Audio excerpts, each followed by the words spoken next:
जय जिनेन्द्र। आज हम NCERT 12th macro economics chapter 5 में क्वेश्चन नंबर 8 को सॉल्व करेंगे। क्वेश्चन नंबर 8 में आपको कंजप्शन दिया गया है, इन्वेस्टमेंट, गवर्नमेंट एक्सपेंडिचर और टैक्स दिए गए हैं। ज्ञात क्या करना है? संतुलन आय स्तर या इक्विलिब्रियम इनकम लेवल ज्ञात करना है। आपको पता है कि AS यानी समग्र सप्लाई जो है AD यानी समग्र मांग के बराबर होती है। Y यानी संतुलित आय का फॉर्मूला है C + I + G। अब हम को पता है AD और AS और Y ये तीनों बराबर होते हैं, यानी ये वाला फॉर्मूला हम तीनों के लिए अप्लाई कर सकते हैं। अब हमने Y का ये फॉर्मूला लिखा है, इसमें हम वैल्यू को पुट करेंगे। कंजप्शन C है, C आपको दिया है, C कितना है 70 + 0.70Y, तो ये हमने कंजप्शन लिख लिया। इसके बाद इसमें दिया हुआ है आपको कि जो टैक्स है वो कितना है 0.10Y, तो हमने y - 0.10y ये क्यों किया है? क्योंकि ये क्या है 0.10y टैक्स है।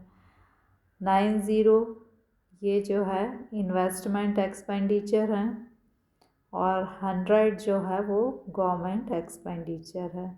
तो इस तरह से ये हमारी इक्वेशन में हमने वैल्यू को पुट किया है। आगे इसको सॉल्व करते हैं हम। y = 70 को 70 लिख दिया, 0.70 को y से इंटू करेंगे तो 0.70y हो जाएगा, और 0.70 को हम 0.10y से इंटू करेंगे और ये 90 और 100 को जोड़ेंगे तो 190 हो जाएगा। आगे हम इसको सॉल्व करते हैं। आगे यदि हम इसे सॉल्व करेंगे तो y = 70 + 0.70y, और इन दोनों को मल्टीप्लाई करेंगे यानी इंटू करेंगे 70 को 0.10 से, तो ये हमारा आ जाएगा 0.07y, और ये 190 को हम लिख देंगे।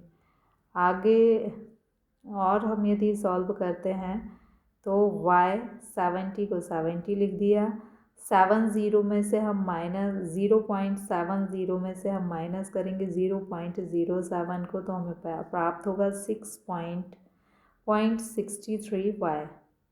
ये 190 को सच सेम लिख देंगे। इसके बाद फिर हम इसको आगे सॉल्व करेंगे। y = ये 70 प्लस में है और 190 प्लस में, इसको जोड़ेंगे तो 260 हमें मिलेगा, और ये प्लस में है, इसको डायरेक्ट वैसा ही लिख दिया। इसके बाद हमने क्या किया, y को एक तरफ कर लिया, यानी ये y तो यहीं है, ये y प्लस में है तो इस तरफ आके माइनस में हो जाएगा। इसको थोड़ा सा मैं करेक्ट कर देती हूँ, यहाँ पर y और आपको लिखना है, यानी ये हो जाएगा y - 0.634y, यहाँ पर y और आपको लिख लेना है। तो y की वैल्यू 1 है, तो 1 में से यदि हम 0.634 को माइनस करेंगे तो 0.37y हमें मिलेगा, और ये तो 260 हम सेम लिख लेंगे। आगे इसे सॉल्व करेंगे तो y वैसा ही है, 260 वहीं है, और ये 0.37 को हम नीचे बटे में ले गए, चूँकि यहाँ ये इंटू में है, नीचे आके ये भाग दे देंगे, हम इसको डिवाइड कर देंगे इन दोनों को, और हमें इक्विलिब्रियम इनकम प्राप्त हो जाएगी। अब हम इसको डिवाइड कर देंगे तो हमें ये, जब 260 को हम डिवाइड करेंगे, भाग देंगे 0.37 का, तो हमें मिल जाएगी संतुलन आय इक्विलिब्रियम इनकम 702.7। तो ये हमने एक आंसर संतुलित आय को ज्ञात कर लिया। अब आगे देखते हैं हम। आगे क्वेश्चन में आपसे कहा है कि संतुलन आय पर कर राजस्व क्या होगा। तो संतुलन आय पर कर राजस्व को ज्ञात करने के लिए सबसे पहले नंबर टैक्स हमें दिया हुआ है क्वेश्चन में। टैक्स कितना है 0.70, यानी इनकम का 0.10 y क्या होगा, ये हमारा टैक्स होगा। तो हमने टैक्स के को लिख दिया 0.10 y मतलब इनकम। अब हमें संतुलित इनकम पता है, हमने जैसा कि प्रीवियस इसमें संतुलन इनकम ये ज्ञात की थी 702.7। इस इनकम को हम इधर लिख देते हैं, ये हमने y की जगह ये इनकम जो निकाली थी वो लिख दी। अब 702.7 का हम यदि 10% निकालते हैं, मतलब 0.10 का इंटू करेंगे तो हमें क्या प्राप्त होगा, 0.27 प्राप्त होगा। अब देखिए इसका मतलब क्या है कि टैक्स जो है ये जो है संतुलन नहीं है, संतुलित बजट नहीं है, क्योंकि यहाँ पर गवर्नमेंट एक्सपेंडिचर ज़्यादा है टैक्स से। गवर्नमेंट एक्सपेंडिचर कितने हैं 100 करोड़, और टैक्स हमारा कितना निकला है 7027 करोड़, यानी इतने करोड़ के बराबर क्या हुआ है, घाटा है।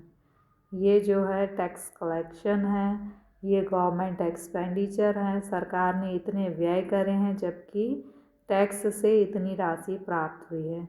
चूँकि टैक्स जो राशि प्राप्त हुई है वो कम है और सरकार ने खर्चे ज़्यादा किए हैं, इसलिए सरकार को 229.73 करोड़ का क्या है, घाटा है।